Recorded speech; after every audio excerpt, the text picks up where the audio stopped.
একের পর এক নাটক অনুষ্ঠিত হতে চলেছে। আমরা দেখলাম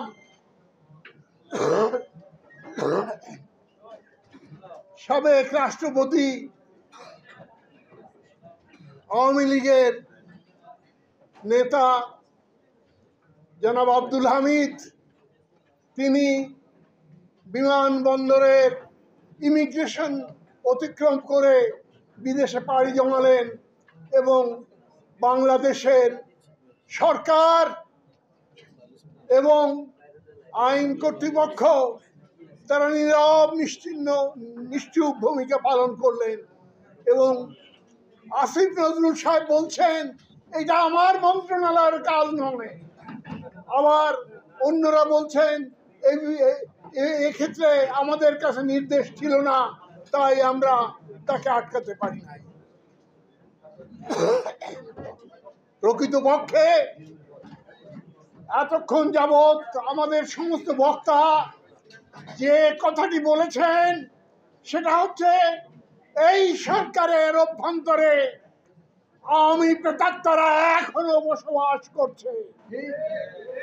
তাদের যোগসাজশে, তাদের সাহায্য এবং সহযোগিতা নিয়ে জনাব আব্দুল হামিদ তিনি দেশত্যাগ করতে সক্ষম হয়েছেন। আজকে বাংলার এই মুহূর্তের প্রিয় নেতা, আগামী দিনের রাষ্ট্রপ্রধান, আগামী দিনের জাতীয় কর্ণধার জনাব তারেক রহমান, তিনি দেশে প্রত্যাবর্তন করতে পারছেন না। এর পিছনেও সরকারের ওই গোপন প্রেতাত্মা, আওয়ামী প্রেতাত্মা যারা রয়েছে তাদের ষড়যন্ত্র বিরাজ করছে।